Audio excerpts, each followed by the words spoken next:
जय हिंद दोस्तों। आज हम 1 एंड 2 जनवरी 2025 विजनर्स न्यूज को सिम्प्लीफाई करेंगे।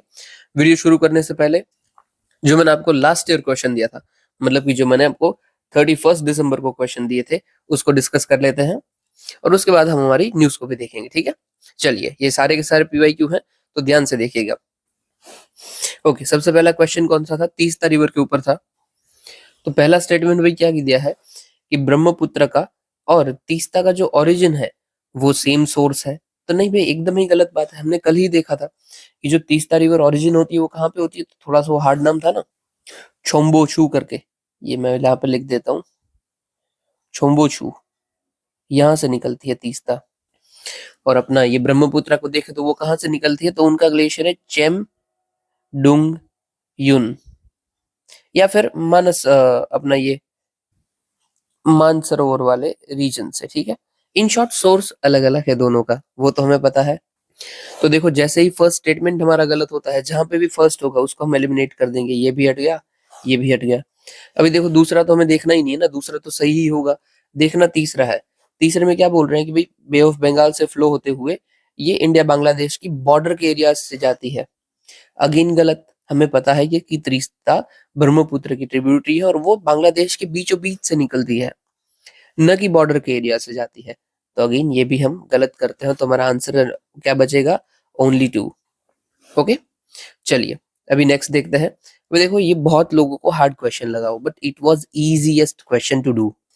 देखो कैसे हो सकता है, उसको हम पहले तो पकड़ते हैं। देखो, पांचवा आप स्टेटमेंट देखो, क्या बोला है कि रेड सी और सीरिया बॉर्डरिंग स्टेट है।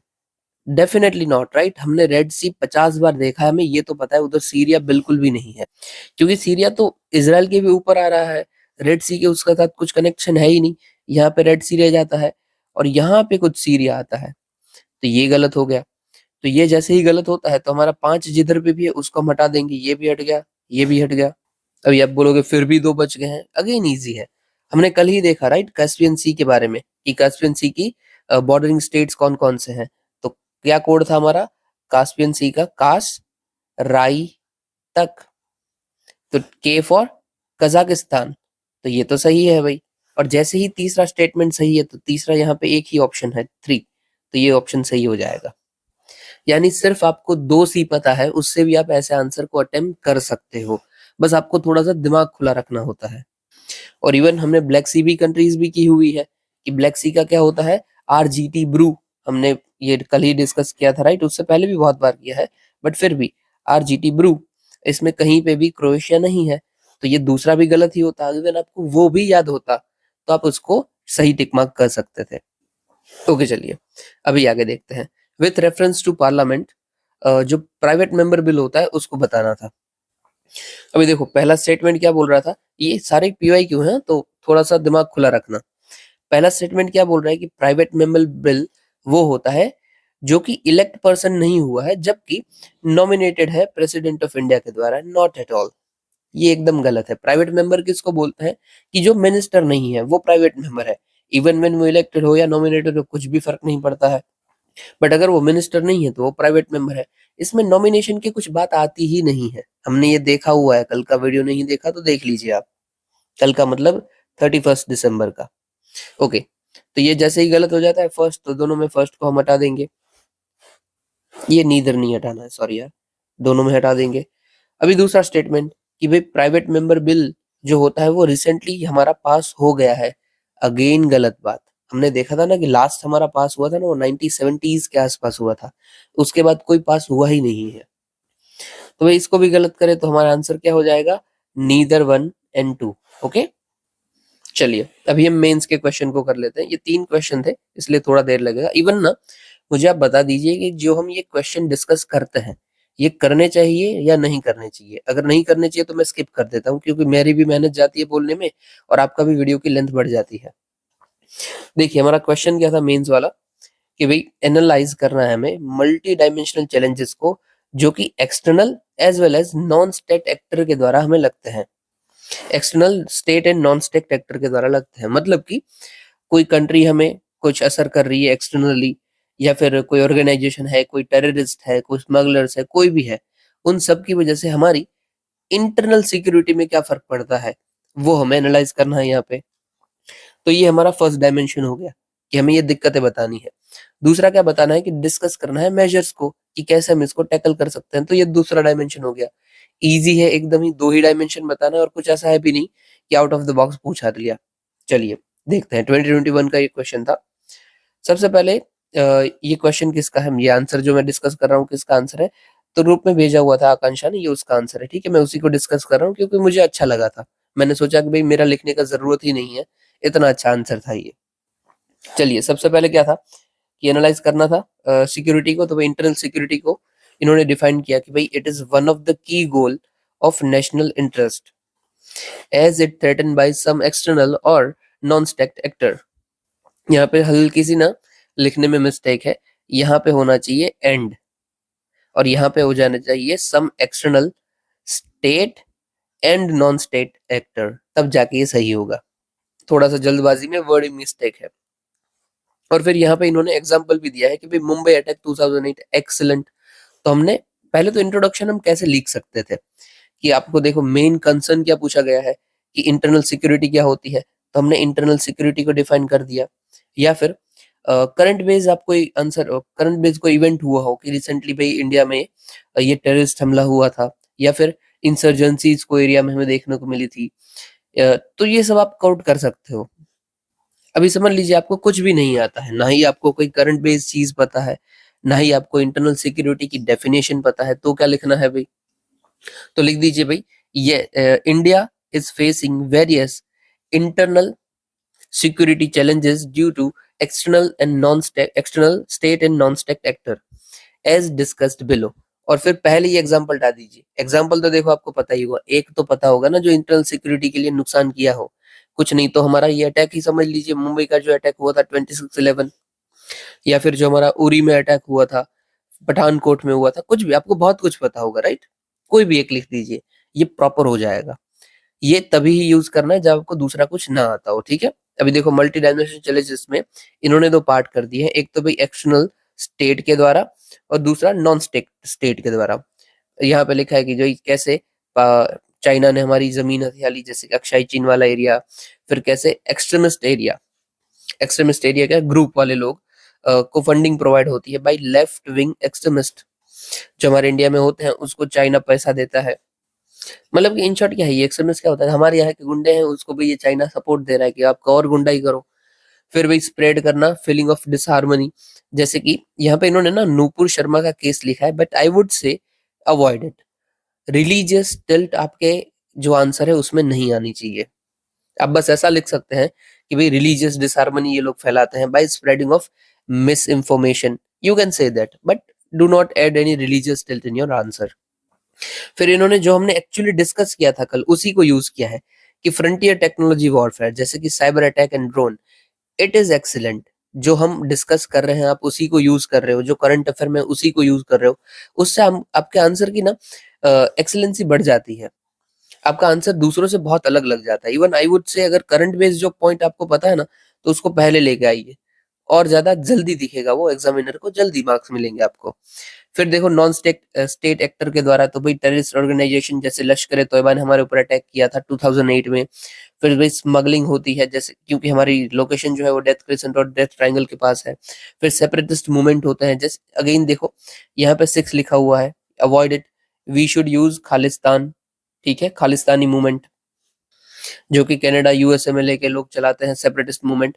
फिर भाई लेफ्ट विंग एक्सट्रीमिज्म, यहाँ पे भी इन्होंने एग्जांपल अच्छा लिखा है कि भाई रिसेंटली पुलिस ऑफिसर्स मारे गए थे with tassels with Naxals, okay great.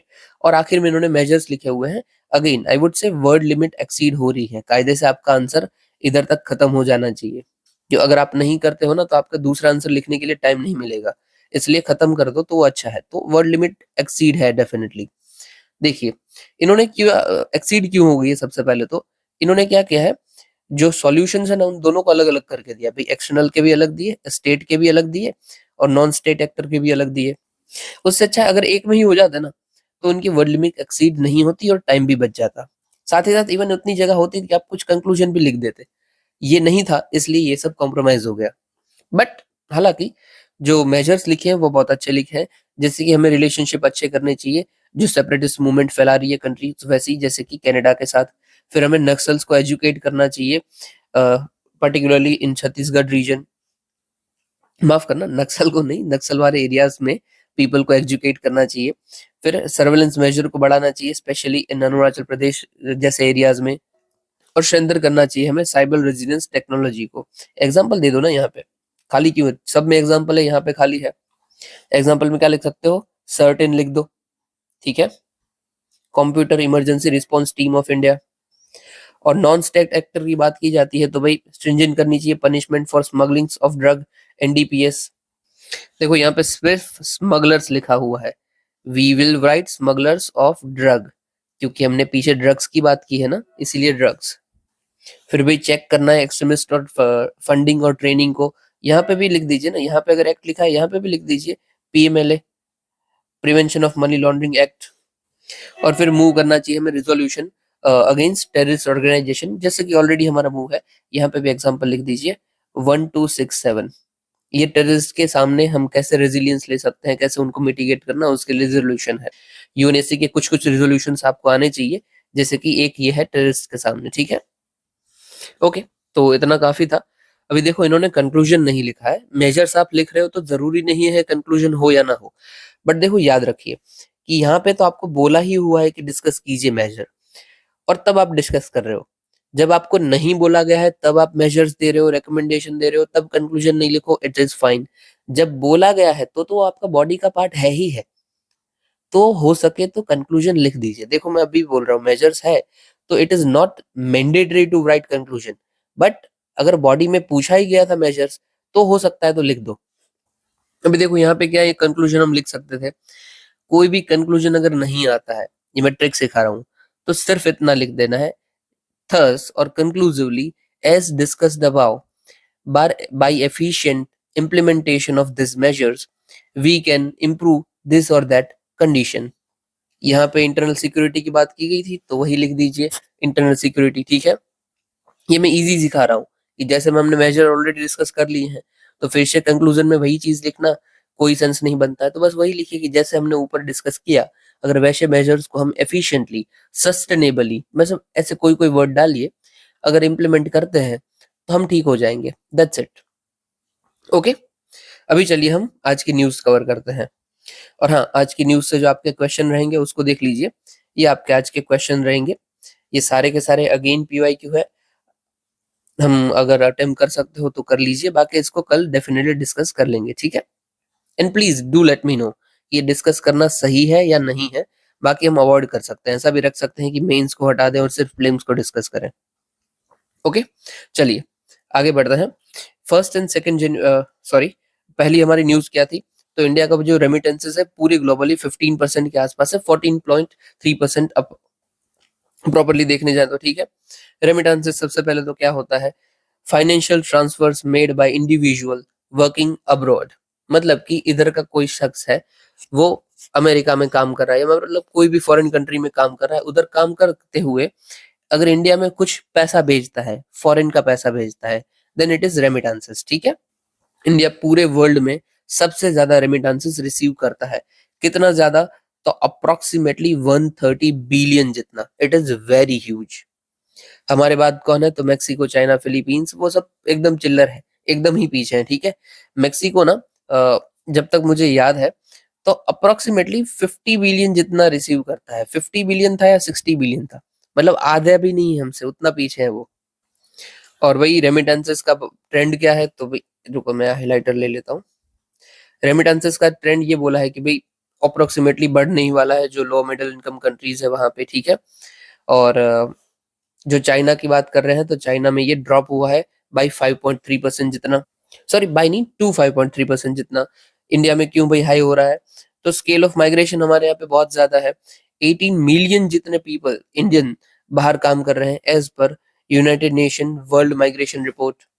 फिर जो डेस्टिनेशन ट्रेंड है वो भी बढ़ता जा रहा है, कहाँ पे, तो यूएस, यूके, ऑस्ट्रेलिया में जाते हैं, उधर पैसा भी बड़ा मिलता है भाई। और फिर स्किल जो लेबर होते हैं, जैसे कि आईटी एंड हेल्थ केयर में, उधर ट्रेंड देखने को मिल रहा है, वो ज्यादा जाते हैं, इवन सेमी स्किल्स भी जाते हैं और अनस्किल लेबर भी जाते हैं। और आईटी और हेल्थ केयर में क्यों ज्यादा जाता है पता है, उनकी सैलरी बहुत ही हाई होती है। Even one of the my relative is working in Canada as a nurse, और हमारे यहाँ पे नर्स की सैलरी क्या होती है, अप्रोक्सीमेटली 20 और 30 के, ठीक है, 30,000। उनकी उधर सैलरी 5.5 लाख है। अब सोचिए कितना फर्क है, दोनों का काम एक ही है बट ह्यूज डिफरेंस। और ऐसा क्यों है, क्योंकि वहां पे शॉर्टेज है, वहां पे कमी है, उधर हेल्थ केयर प्रोफेशनल इतने है ही नहीं। तो आप खुद सोचिए, लोग जाएंगे, राइट। अभी हमें फायदा क्या मिल जाता है भाई, अगर ये लोग बाहर जाके काम कर रहे हैं, तो सबसे पहले तो इनकम मिल जाएगी जो इधर उनकी फैमिलीज है उनको, जो कि अपना फूड, हेल्थ केयर, एजुकेशन और स्टैंडर्ड ऑफ लिविंग को इम्प्रूव कर सकते हैं।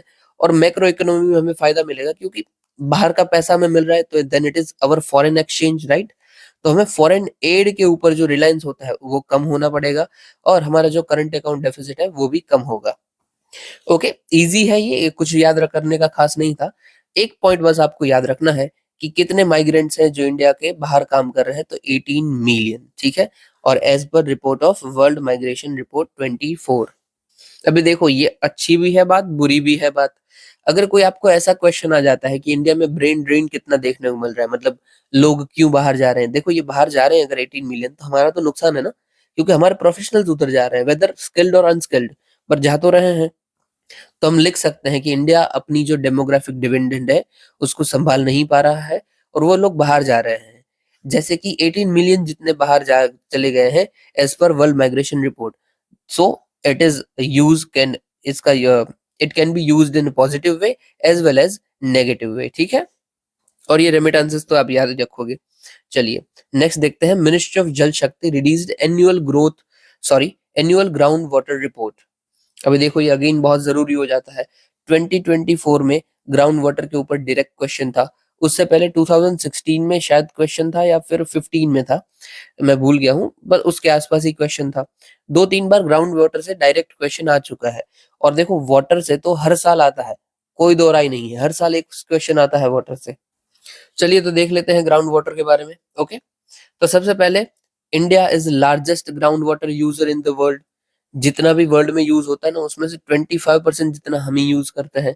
और ये देखो पीवाईक्यू का पार्ट था, प्रीलिम्स में एक क्वेश्चन पूछा गया था, वहां पे ऐसा ही कुछ लिखा गया था कि इंडिया में भी ग्राउंड वाटर का कंडीशन क्या है। अगर ये आपको पता होता कि भाई हम लार्जेस्ट है, उधर ही आपका सॉल्व हो जाता वो क्वेश्चन। और दूसरा स्टेटमेंट कि 87% जितना ग्राउंड वाटर हम एक्सट्रैक्ट करते हैं वो सिर्फ एग्रीकल्चर के अंदर यूज होता है, जबकि सिर्फ 11% जितना एक्चुअली डोमेस्टिक सेक्टर के अंदर यूज होता है। मतलब कि जो हम यूज कर रहे हैं ना, हाथ पैर मुंह सब जो धोने के लिए, वो सिर्फ 11% है, बाकी 87% हम एग्रीकल्चर के लिए यूज कर रहे हैं। It is very huge. और दिक्कत क्या पता है, 87 यूज करने के बाद ही जो हमारी एग्रीकल्चर है वो इतनी एफिशिएंट नहीं है, इतना अच्छा काम नहीं कर रही है। ओके चलिए आगे देखते हैं रिपोर्ट की हाईलाइट क्या क्या है। तो भाई रीजनल वेरिएबिलिटी देखने को मिलती है, जैसे कि 100% जो वाटर के सैंपल्स से टेस्ट हुए बीआईएस के, सॉरी 100% जो वाटर सैंपल्स टेस्ट हुए अरुणाचल और मिजोरम में, वो बीआईएस के स्टैंडर्ड को मेट करते हैं, जबकि राजस्थान, हरियाणा, आंध्र प्रदेश, वो सबके एकदम ही पानी बेकार है, एकदम कंटामिनेट हो चुका है। फिर इरिगेशन सूटेबिलिटी भी है कि अरुणाचल प्रदेश, त्रिपुरा, मिजोरम वाले जो एरिया में आप मतलब एग्रीकल्चर कर रहे हो, तो उधर तो वाटर की कैटेगरी भी एकदम मस्त है और इरिगेशन भी बहुत अच्छा है। जबकि आंध्र प्रदेश, गुजरात, हरियाणा पे आप आते हो तो वाटर तो खराब है ही है, ऊपर से इरिगेशन सिस्टम भी इतना अच्छा नहीं है, तो दोनों दिक्कत।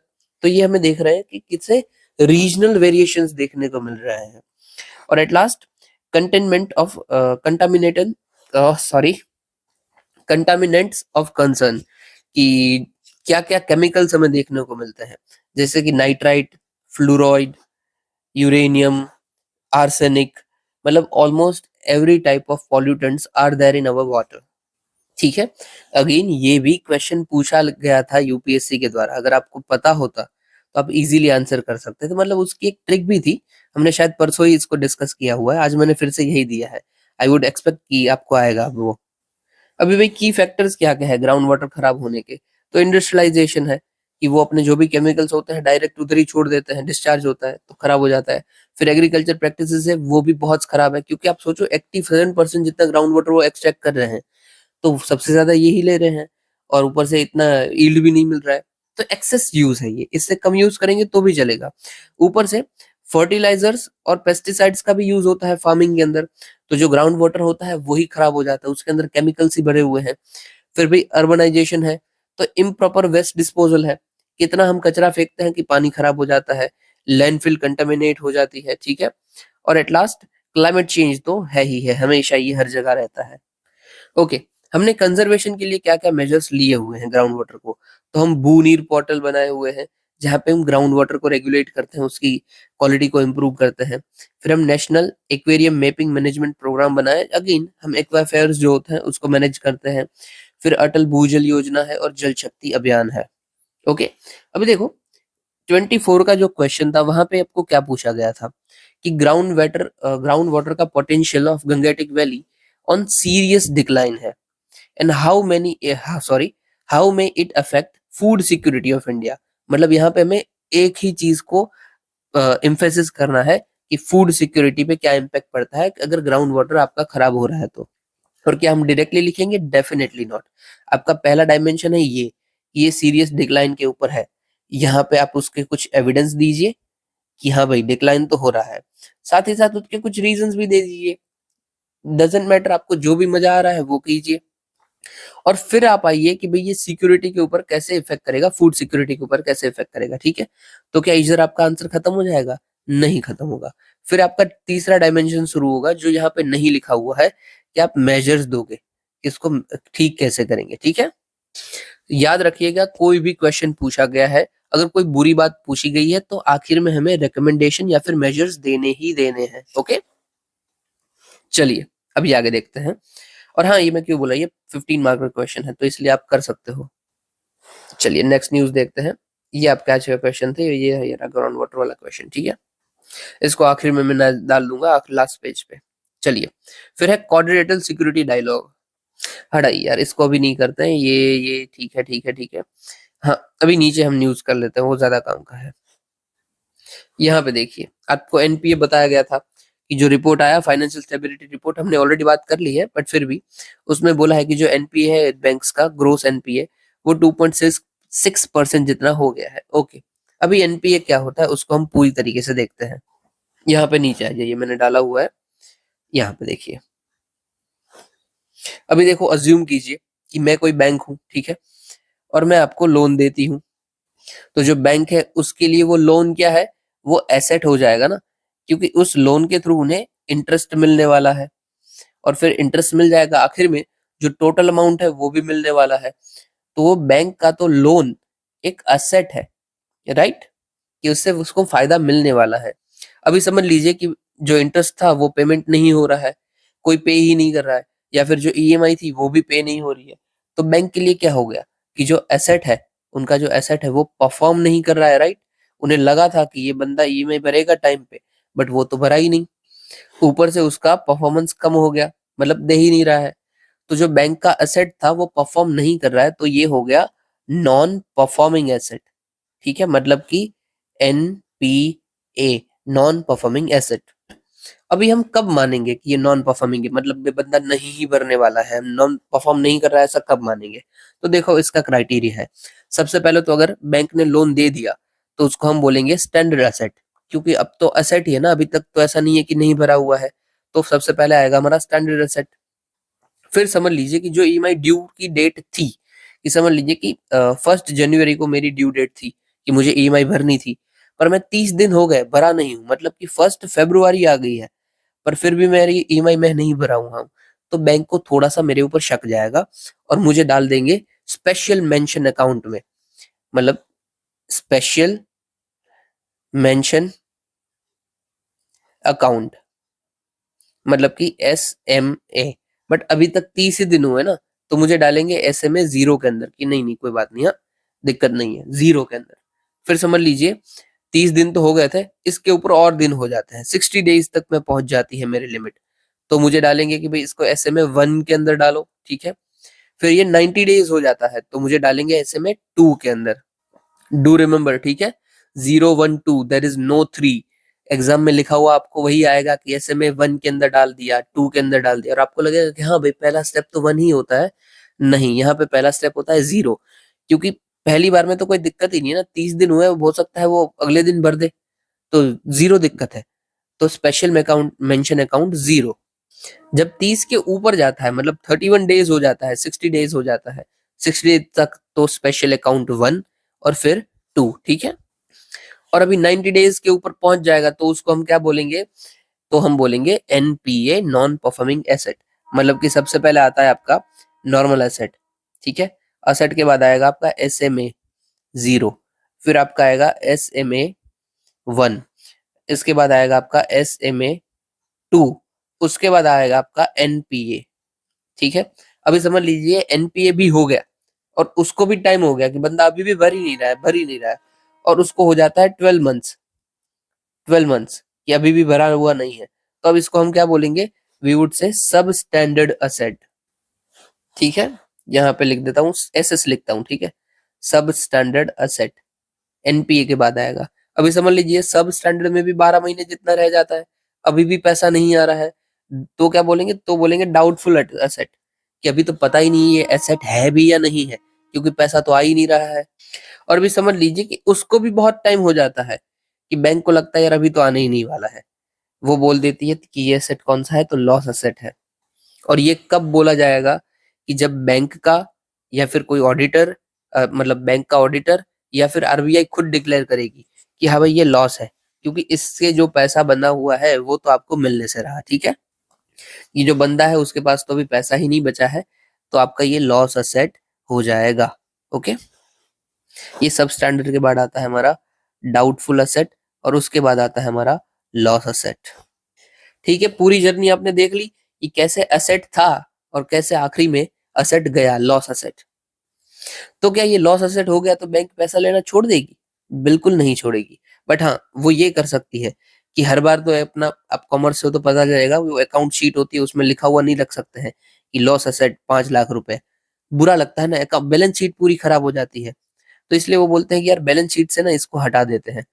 इसलिए जो जो बैलेंस शीट से हटा देना मतलब बैंक भूल नहीं रही है, बस वो लिखेगी नहीं।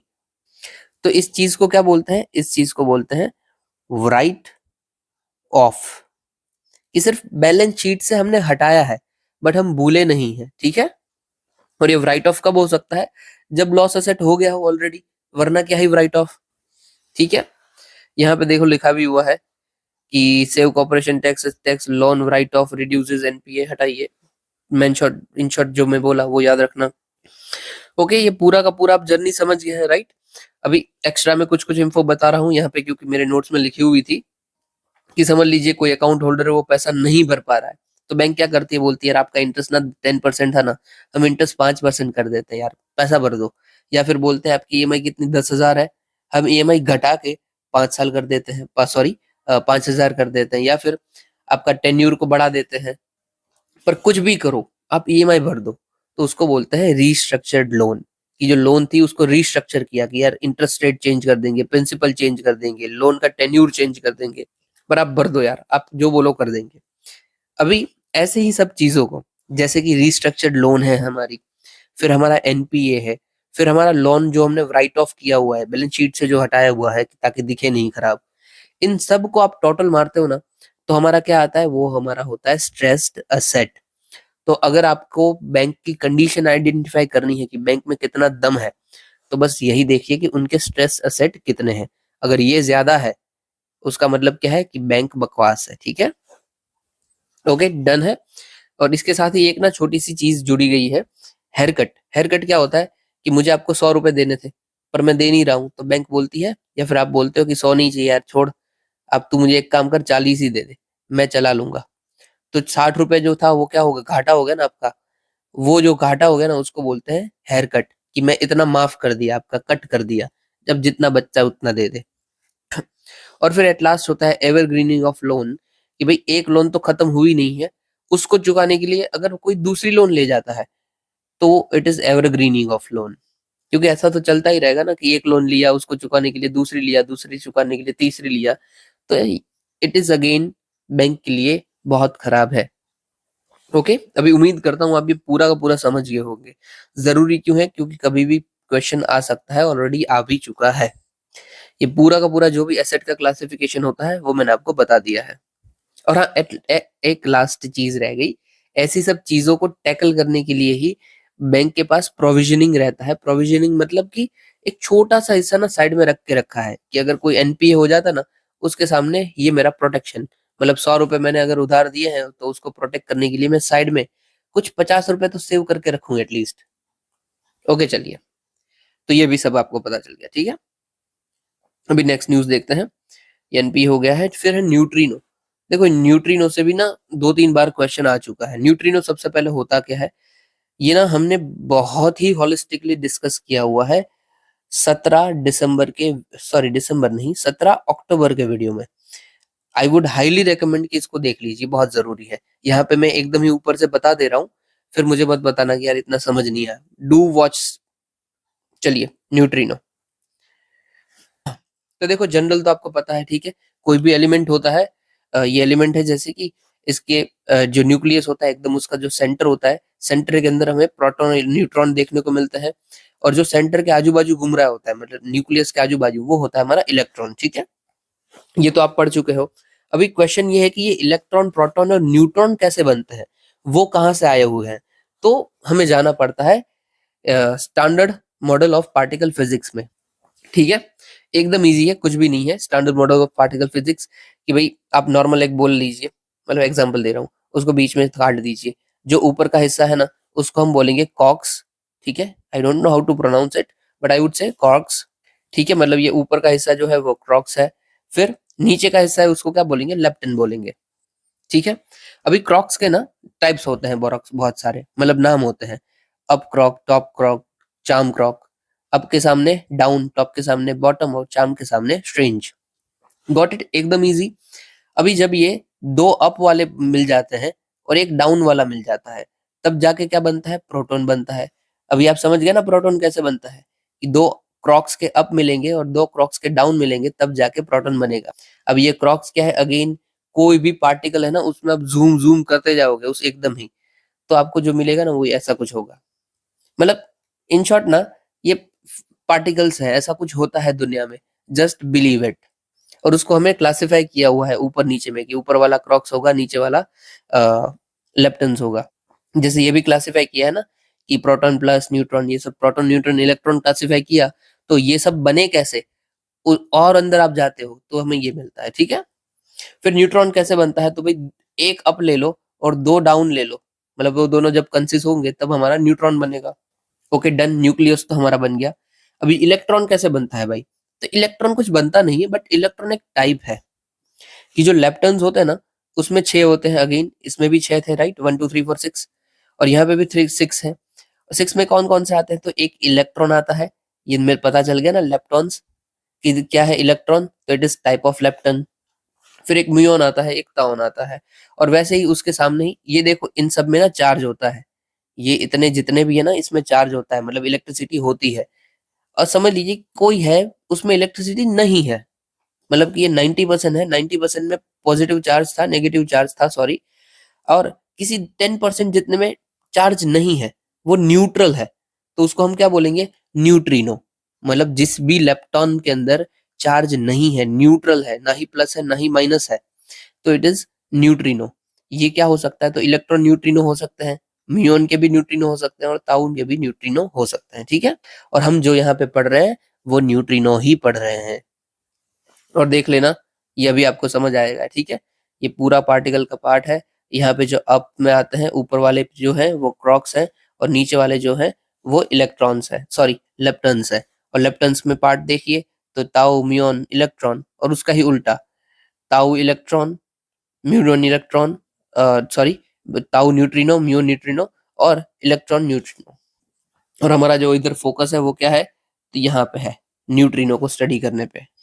आप, मैं डेफिनेटली फिर से बोलूंगा कि 17 दिसंबर की वीडियो देख लेना अगर नहीं देखी हुई हो तो। चलिए अभी न्यूट्रिनो देख लेते हैं। यहाँ पे अगेन मैंने डाला हुआ है, तो ना न्यूट्रिनो को गोस्ट पार्टिकल भी बोलते हैं। क्यों गोस्ट पार्टिकल, क्योंकि हमारे अभी भी हजारों लाखों न्यूट्रिनो राइट नाउ हमारे बॉडी से पास हो रहे होंगे, बट क्या हमें पता चलता है, नहीं पता चलता है। That's why it is ghost particle. और मैंने बोला ना हजारों लाखों पास होते होंगे, तो ये अबंडेंट है, बहुत ही ज्यादा मात्रा में है, तो it is most abundant particle.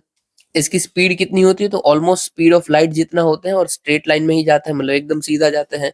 और इसके अंदर न्यूट्रल चार्ज होता है, ये तो बताने की जरूरत नहीं है, मैंने पीछे गड़ा फाड़ के यही बताया है भाई। और इसका स्पिन कितना होता है, तो हाफ जितना स्पिन होता है, पूरा नहीं स्पिन हो पाता है, ये याद रखना है आपको। तो हमें पता कैसे चलता है, ये स्पीड ऑफ लाइट से ट्रैवल कर जाता है, बहुत अबंडेंट है, गोस्ट पार्टिकल है, पता तो चलता नहीं है। तो कैसे चलेगा?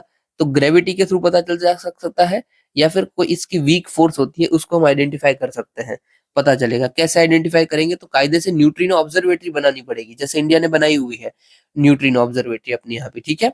फिर इंटरनेशनल लेवल पे आइस क्यूब न्यूट्रिनो ऑब्जर्वेटरी बनी हुई है। चाइना ने ट्राइडेंट बनाया है, यूएसए ने ड्यून बनाया है, और चाइना का रिसेंटली एकदम नया जूनो भी है। यहाँ पे लिखा हुआ नहीं है, जूनो भी है, ठीक है। जूनो को मिक्स किससे नहीं करना है, तो नासा का जूनो मिशन भी था फॉर जुपिटर, उससे मिक्स नहीं करना है, ठीक है। ये जो चाइना का जूनो है वो न्यूट्रिनो ऑब्जर्वेटरी को सर्च करने के लिए है, न्यूट्रिनो को सर्च करने के लिए है। अभी हम हमारी न्यूज में आ जाते हैं। वैसे मैंने न बताते हुए ऑलमोस्ट सब तो बता दिया, बट फिर भी न्यूट्रिनो देख लीजिए। We are developing two underwater telescope cubic kilometre neutrino telescope to detect highly energy neutrinos, ठीक है। Already ice cube neutrino observatory काम कर रही है एंटार्क्टिक के अंदर, और जो ये हम बना रहे हैं KM3 नेट, मतलब न्यूट्रिनो को स्टडी करने वाला, ये कहाँ पे होगा? Next generation neutrino telescope under Mediterranean sea, okay. Neutrino क्या होता है ये हमने पूरा बात कर लिया है, यहाँ पे क्यों करेंगे यार?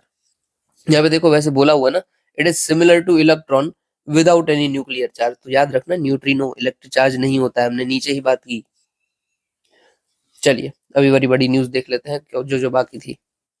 तो भाई रिसेंटली कॉड जो हमारा है, कोऑर्डिनेटेड सिक्योरिटी डायलॉग, उसको 20 साल खत्म हुए, इसलिए न्यूज में था। 20 साल कब खत्म हुए? तो 2004 में बना था, अभी तो डेफिनेटली 20 साल खत्म हो गए।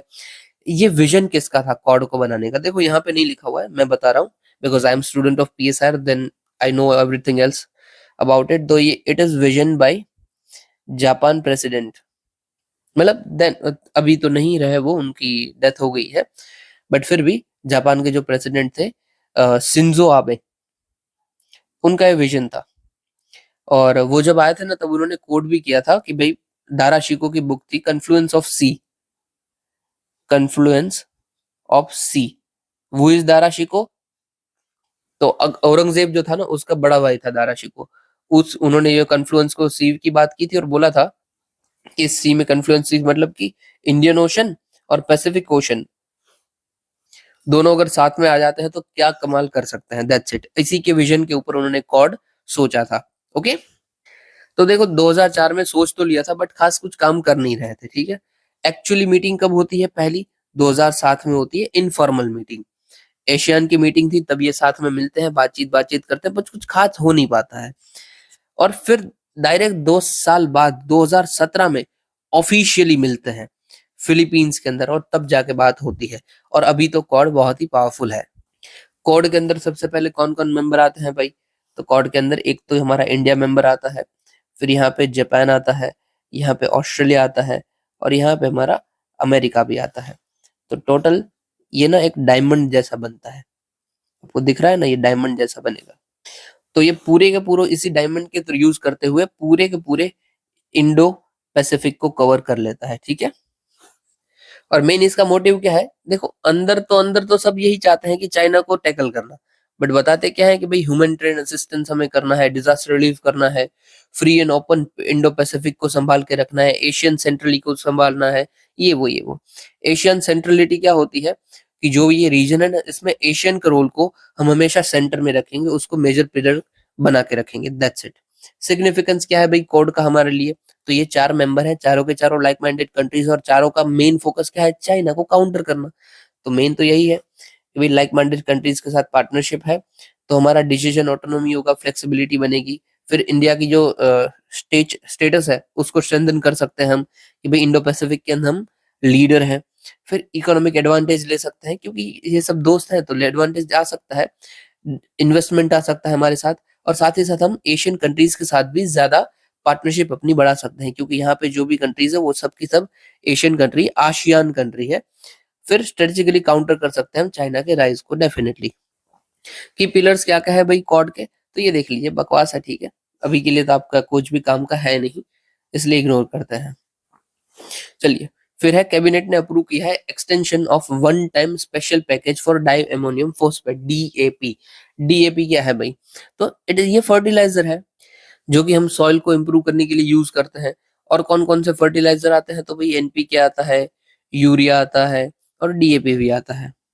अभी इन्होंने ना सब्सिडी की, एनबीएस में जो सब्सिडी देते हैं, न्यूट्रिएंट बेस्ड सब्सिडी, उनके ऊपर जाके इसमें एक पैकेज इशू की है, दैट्स इट। डीएपी के बारे में देख लेते हैं। तो भाई वाइडली यूज फॉस्फर फर्टिलाइजर है, इसके अंदर फॉस्फोरस और नाइट्रोजन दोनों आ जाता है। क्यों काम आता है? तो ये root development, flowering, seed production में काम आता है। Phosphoric, it is made by reacting phosphoric acid with ammonia under controlled condition. Question आ सकता है डीएपी कैसे बनता है? तो फॉस्फोरिक एसिड और अमोनिया साथ मिला के बनता है। ये अमोनिया से क्वेश्चन बन सकता है, बट हार्ड है, बट ये तो फिर भी हमें पता होना चाहिए क्योंकि ऑलरेडी यूपीएससी ने पूछ लिया है ऐसा। 2015 में तो भाई मेंस बेस्ड क्वेश्चन भी था सब्सिडी के ऊपर, और 2013 में भी क्वेश्चन था। तो आता है कभी कभी, डायरेक्टली लिंक ना हो पर इनडायरेक्टली डेफिनेटली होता है। फर्टिलाइजर सब्सिडी की हम बात करें तो भाई हम फर्टिलाइजर सब्सिडी मैन्युफैक्चरर्स को देते हैं, इंपोर्ट जो करता है उनको देते हैं, और फार्मर्स को भी देते हैं कुछ हद तक, ठीक है। सबसे पहले है डायरेक्ट बेनिफिट ट्रांसफर। तो भाई जो फर्टिलाइजर कंपनी है उसको ही हम देखेंगे कि भाई कितना आपका सेल हुआ है, ठीक है। 100 रुपए का बताया ना, तो हम आपको ये लो पैसा दे देते हैं अपने जेब से। मतलब कि ये ना फार्मर को ऐसा बोलेंगे कि 100 रुपए की चीज है, जैसे फर्टिलाइजर 100 रुपए का है, सॉरी, फर्टिलाइजर जैसे कि 100 रुपए का है, ये फार्मर, ये कंपनी को बोलेंगे कि फार्मर को ना आप 80 रुपए में भी दीजिए, जो 20 का जो गैप आ रहा है ना वो आपको हम दे देंगे, that's it, it is direct benefit transfer. फिर यूरिया सब्सिडी भी ऐसे ही काम करती है, एमआरपी के ऊपर सेम जो मैंने बताया वैसे ही काम आएगा। ये 100 का 80 और फिर 20 रुपए गवर्नमेंट से लेना। और फिर न्यूट्रिएंट बेस्ड सब्सिडी है, जिसमें हमारा मेन फोकस रहता है phosphatic and phosphorus and potassium को प्रोवाइड करवाना। पर देखो यहाँ पे ना इशू होता है, सारे के ऊपर हमने सब्सिडी तो दे दी भाई, कोई दिक्कत नहीं है, बट ये लोग क्या करते हैं, कई बार फार्मर्स यूरिया सब्सिडी पे मिल रहा है, सस्ता मिल रहा है, तो हमारे यहाँ से यूरिया लेते हैं सस्ते में, और फिर वही यूरिया यूज करते हुए बांग्लादेश में एक्सपोर्ट कर देते हैं, मतलब धंधा कर लेते हैं। फिर ये कंपनी डायरेक्ट बेनिफिट ट्रांसफर हो रहा है ना, ये झूठा सेल्स का रिकॉर्ड दिखाती है। ये ऐसा बताते हैं कि जैसे समझ लीजिए कि उनको पड़ रहा था 50 रुपए में ही चीजें, बट उन्होंने बेची कितने में? उन्होंने बेची 80 रुपए में, और गवर्नमेंट को क्या बोला, यार हमें तो ये 100 रुपए में पड़ी हुई है, इसलिए डबल फायदा उठाते हैं। ऊपर से झूठा रिकॉर्ड दिखाएंगे कि बेचे होंगे उन्होंने समझ लीजिए 20 पैकेट ही, ये बताएंगे हमने तो 40 बेच लिए हैं भाई, ये लो मेरे पास रिकॉर्ड भी है। तो ये भी दिक्कत है। और फिर न्यूट्रिएंट बेस्ड सब्सिडी जो एनपी के लिए हम दे रहे हैं, एनपीके का क्या है कि ये लोग इतना यूज करते हैं कि सॉइल ही खराब हो जाती है। एनपीके का प्रॉपर रेशियो होता है 4:3 उसके आसपास होता है, ठीक है। मैं थोड़ा बहुत गलत भी हो सकता हूँ, बट जब तक मुझे याद है ऐसा कुछ होता है। या फिर एक और है, मतलब अलग अलग रेशियो हो सकता है ना सॉइल के मुताबिक। फिर 3:3 भी है, फिर अपना ये 3:1 भी है, ये मुझे प्रॉपर याद है, और ये 4:3 भी है। अभी ये रेशियो में होना चाहिए, मतलब कि भाई फॉस्फोरस उतना हो, पोटेशियम इतना हो, ये इतना हो, उस एवरेज में होना चाहिए। जबकि इंडिया में क्या है, पता ही नहीं है कौन सा रेशियो है, क्या चलता है हमारे यहाँ पे, देखिए 11.8, 4, 6.1, मतलब उल्टा सुल्टा कुछ भी चल रहा है। ऊपर से इतना कुछ चल रहा है तो सरकार को पैसा भी ज्यादा लगता है, तो 1.75 लाख करोड़ सिर्फ इसी सब्सिडी में जाता है। एनवायरमेंटल इम्पैक्ट भी होता है, जैसे कि nitrogen fertilizers consumer globally. Okay, तो हमने इनिशिएटिव क्या क्या लिए हैं? तो भाई नीम कोटेड यूरिया का यूज कीजिए, नैनो फर्टिलाइजर्स का यूज कीजिए, पीएम प्रणाम है, program for restoration awareness generation nourishment amelioration of mother earth, and at last encourage alternative fertilizers like organic fertilizers, bio fertilizers and natural farming. फिर next news है प्रधानमंत्री फसल बीमा योजना के ऊपर। ओके, कुछ खास नहीं है, सिर्फ एक्सटेंड किया हुआ है इस स्कीम को, और इसके साथ साथ हम दूसरी लाए हैं restructured weather based crop insurance scheme, ठीक है, कुछ भी नहीं है इसमें। एक तो हम पैसा ज्यादा दिए हैं कि 26 तक देंगे, और दूसरा फंड करेंगे for innovation technologies, that's it. इसके अंदर क्या क्या आ जाएगा स्कीम्स, नेमली यस टेक, विंड्स एक्सेट्रा आ जाएगी, याद रखने का कुछ भी जरूरत नहीं है। हटा ही देता हूँ भाई, हाइलाइटर से भी हटा दो। फिर भाई एम क्या है इसका? तो भाई क्रॉप इंश्योरेंस प्रोडक्ट इजीली मिल जाए, क्योंकि फसल बीमा योजना है ना, बीमा मतलब इंश्योरेंस। और ये जो इवन दूसरी स्कीम है रिस्ट्रक्चर वेदर, ये भी क्या करती है, तो वेदर के सामने आपको प्रोटेक्शन प्रोवाइड करती है फार्मर्स को, like rainfall, temperature, wind, humidity etcetera. ये कवरेज किसको लेता है? तो all farmers including share croppers, tenants farmers and growing notified crops in notified area, मतलब जो एरिया बताया हुआ है, जो क्रॉप्स बताया हुआ उगा रहे हो, तो आप अंदर हो इसके कवर। इसमें क्या क्या कवर हो सकता है? तो भाई बेसिक कवर होता है, रिस्क यील्ड कितना लॉस हो गया उसका, फिर हार्वेस्ट का लॉस हो जाता है तो, और लोकलाइज कोई कैलेमिटीज आ जाती है तो भी। प्रीमियम कितना पे करना होता है भाई फार्मर्स को, तो खरीफ क्रॉप अगर उगा रहे हो तो 2%, राबी क्रॉप उगा रहे हो तो 1.5% जितना, और हॉर्टिकल्चर क्रॉप उगा रहे हो तो आपको 2% जितना प्रीमियम, सॉरी 5% जितना प्रीमियम पे करना होता है। हमने भाई एफर्ट्स क्या क्या लिए हुए हैं इसको प्रमोट करने के लिए, स्कीम्स क्या क्या बनाई हुई है, तो भाई नेशनल क्रॉप इंश्योरेंस पोर्टल बनाया है, फिर yield estimation system based technology yes tech बनाया है, फिर जो कि ग्राम पंचायत लेवल पे काम करता है, और फिर हमने इवेंट्स बनाया हुआ है जो कि वेदर रिलेटेड डेटा को कैप्चर करते ही काम करता है। ठीक है, अब ये खरीफ राबी वो सब क्रॉप क्या होता है उसको देख लीजिए, मैंने डाला हुआ है क्योंकि साथ ही पड़ा हुआ था। ये जो न्यूट्रिनो बोला ना वो साथ में ही था, ये देख लेना आप यार, मैं डिस्कस नहीं कर रहा हूँ क्योंकि इट इज टू जनरल, और उसका मुझे डिस्कस करना पागलपन है। अभी नेक्स्ट न्यूज देखते हैं चलिए, कि मिनिस्ट्री ऑफ एजुकेशन ने रिलीज किया है अपना unified district information system for education plus report. क्या क्या की फाइंडिंग्स है। अभी देखो आपको ये डेटा याद रखना है ना तो रखिए, पर ये रिपोर्ट याद रखने की जरूरत नहीं है। सिर्फ आप क्या बोलोगे, as per ministry of education report, क्योंकि इतना बड़ा आपको याद रह जाए तो बड़ी बात है। वैसे रह सकता है district information system for education plus, आगे बस यूनिफाइड लगा दो। क्या देखने को मिला है, तो स्टूडेंट का जो एनरोलमेंट है वो ओवरऑल डीप देखने को मिल रही है हमें। अभी के लिए पहले 25 करोड़ जितना था, अभी 24 करोड़ जितना आ गया है, ठीक है। फिर आगे देखते हैं, तो ड्रॉप आउट रेशियो है वो फाउंडेशन लेवल पे तो ठीक है, मतलब जो स्टार्टिंग में पढ़ते हैं तब ठीक है, बट जो सेकेंडरी लेवल है ना वहां पे ज्यादा है, मतलब कि जो 9 से लेकर 12 तक पढ़ते हैं वहां पे ज्यादा ड्रॉप आउट देखने को मिलता है। सबसे ज्यादा कहाँ पे, तो बिहार, उत्तर प्रदेश, महाराष्ट्र में देखने को मिलता है। रिटेंशन कहाँ पे है, तो higher at elementary level, yes definitely, बहुत हायर पढ़ते हो तब रिटेंशन होगा ही होगा भाई। फिर ग्रोस एनरोलमेंट रेशियो, ये हमें माइनर डिप देखने को मिला है at all the level except secondary level, मतलब कि पढ़ाई में कितने लोग आ रहे हैं, पढ़ने कौन आ रहा है, तो हर स्पीयर में कम हुआ है, whether it is foundation, whether it is elementary, हर जगह कम हुआ है, बट सेकेंडरी में ये कम नहीं हुआ है। ठीक है, आते तो है, जाते चले जाते हैं वो अलग बात है भाई। देखो यहाँ पे डेफिनेशन वैसे लिखी हुई है, GER compares enrollment in specific level of education of to the population of age group। Okay, चलिए, स्कूल इंफ्रास्ट्रक्चर तो आसाम, उड़ीसा, कर्नाटका, उधर इंफ्रास्ट्रक्चर कुछ खास है नहीं, और ऊपर से लो स्टूडेंट टू स्कूल रेशियो भी है। ओके, फिर ये जो नीचे रिपोर्ट की बात करता है, ये तो ये ऑनलाइन डेटा कलेक्शन करते हैं स्कूल्स का, और डेवलप कर, ये कौन डेवलप करता है, तो department of school education and literacy. ठीक है, इसमें ना सब डेटा होता है कि उधर इंफ्रास्ट्रक्चर कैसा है, टीचर्स कैसे हैं, इनरोलमेंट कैसी चल रही है, एग्जाम के रिजल्ट कैसे आ रहे हैं, एक्सेट्रा। ठीक है, चलिए, फिर भी टबैको बोर्ड, तो रिसेंटली हमारी जो अर्निंग्स है फार्मर्स की, वो जो हमारा टबैको होता है, फ्लूकर्ड वर्जीनिया टबैको, FCV, उससे जो इनकम होती है वो डबल हो गई, इसलिए न्यूज में था। ठीक है, ये हाई क्वालिटी का टबैको होता है और एरोमेटिक वैरायटी ऑफ टबैको होता है जो कि सिगरेट को बनाने में यूजुअली यूज होता है। इंडिया जो टबैको है उसका सेकंड लार्जेस्ट प्रोड्यूसर है आफ्टर चाइना, बट जब ये FCV टबैको की बात आती है उधर चाइना बहुत पीछे है, वो फोर्थ पे आ जाता है। टबैको बोर्ड के बारे में देख लेते हैं, ये टबैको बोर्ड नहीं बोला था, उनका फॉर्मेशन डे था इसलिए। ये 1 जनवरी 76 में एस्टैब्लिश हुआ था अंडर टोबैको बोर्ड एक्ट 1975। तो उसका मतलब क्या है, ये एक स्टेट्यूटरी बॉडी है। कहाँ पे इसका हेडक्वार्टर है, तो आंध्र प्रदेश में हेडक्वार्टर है। किस डिपार्टमेंट के अंदर आता है, तो ministry of commerce and industry. ठीक है, under department of ministry of commerce.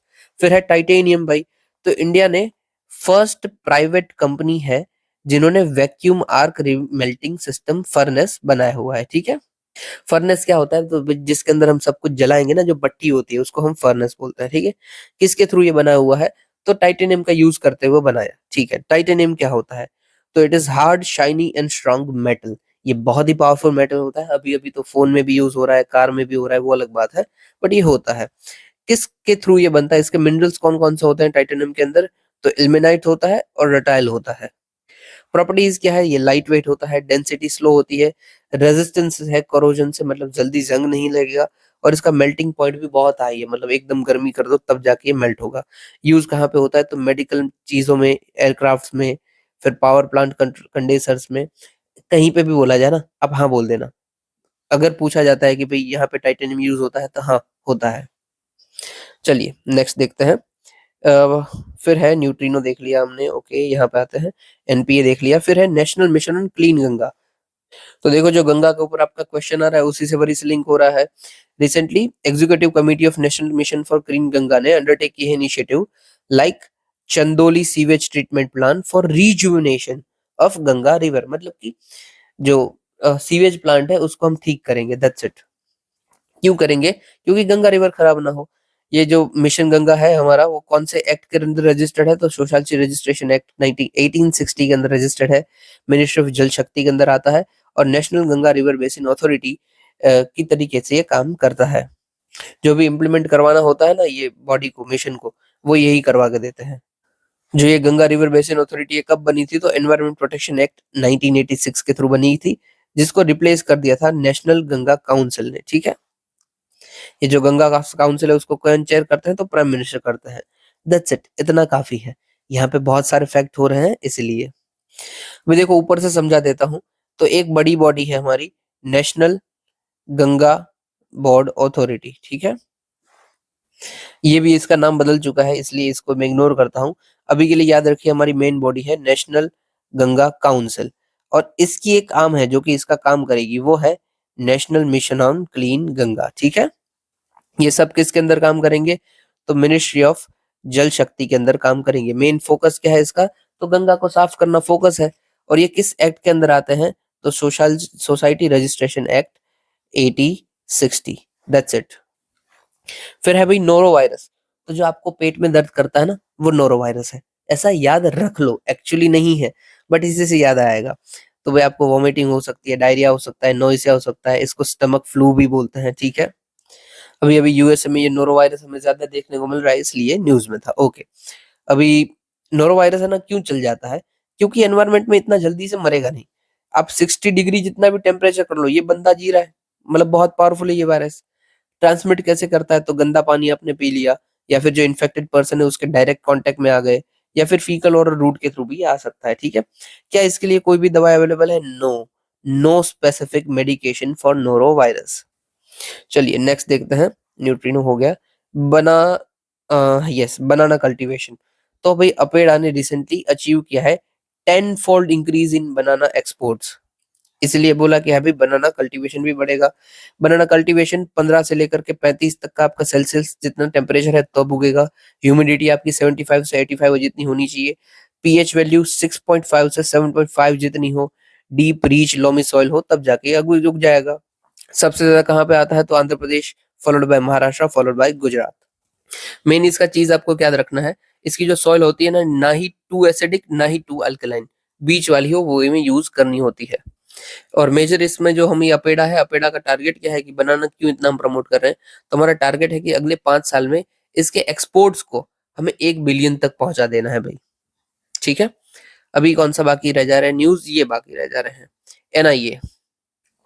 तो भाई एनआईए के अंदर 100% कन्विक्शन रेट है, मतलब जो पकड़ते हैं ना उनको पकड़ ही लेते हैं, ऊपर से साबित भी कर देते हैं। जिन जिनको पकड़ा है ना वो साबित हुए हैं कि हाँ भाई वो टेररिस्ट थे या फिर क्रिमिनल थे। एनआईए कब बना था? तो 2008 में हमने बनाया था, आफ्टर अटैक ऑफ 26/11। हमें लगा कि कोई तो ऐसी ऐसी एजेंसी होनी चाहिए जो कि काउंटर टेररिज्म के ऑपरेशन हमारे यहाँ पे करेगी, तो हमने बना दी भाई। इसका मेन हेडक्वार्टर कहाँ पे? तो न्यू दिल्ली में हेडक्वार्टर है, और 2 इसकी जोनल ऑफिस भी है, एक गुवाहाटी में और एक जम्मू कश्मीर में, दैट्स इट। ये किन किन को पकड़ता है? तो भाई कोई टेररिस्ट है, कोई या फिर इंडिया की सॉवरेनिटी, इंटीग्रिटी, सिक्योरिटी को अफेक्ट करना चाहता है, या फिर वो foreign relation sorry foreign state के साथ कुछ अच्छे रिलेशन रख के बैठा है, तो हम भाई इन्वेस्टिगेट करेंगे। और इवन रिसेंटली न्यूज में भी था कि इवन व्हेन बीएनएस में कोई ऑफेंस को शेड्यूल ऑफेंस नहीं बोला गया है, ऐसा कुछ नहीं है, बट अगर एनआईए एक्ट के अंदर जो स्टैट्यूट है उनका, उनके अंदर बोला गया ना, तो वो डायरेक्टली किसी को भी पकड़ सकते हैं। मतलब ये दोनों थोड़ा सा अलग कर दिया कि भाई बीएनएस में दिया है या नहीं दिया है, एनआईए एक्ट में दिया है तो कर सकते हैं भाई। और एट लास्ट हमारी न्यूज है त्रिनिदाद एंड टोबैगो। यहाँ पे काफी लड़ाइयाँ चल रही है, तो स्टेट ने इमरजेंसी घोषित कर दिया, दैट्स इट। कहाँ पे ये पड़ता है? तो ये जो साउथ अमेरिका का अपना पार्ट है ना, ये हमारा नॉर्थ अमेरिका हो गया, ठीक है। ये हमारा जो साउथ अमेरिका पार्ट है, यहाँ पे ना कुछ कुछ आइलैंड्स हैं, उस आइलैंड्स का पार्ट है त्रिनिदाद एंड टोबैगो। वेनेजुला के एकदम ऊपर आता है। ये जो छोटू सा है ना, ये है त्रिनिदाद एंड टोबैगो। ये पोर्ट ऑफ स्पेन को इग्नोर करो, नहीं चाहिए, ओके। यही था मेन तो। और याद क्या रखना है, तो भाई ये कैरिबियन कम्युनिटी के मेंबर हैं। साथ ही साथ यहाँ पे हमें वर्ल्ड लार्जेस्ट नेचुरल रिजर्वॉयर मिलते हैं of Asphalt. Okay that's it, और कुछ खास इधर है नहीं, ठीक है। यहाँ पे सी कौन सा आता है, तो अभी यहाँ पे कैरिबियन सी आता है, मेजर अटलांटिक ओशन, और यहाँ पे आपका पैसिफिक ओशन।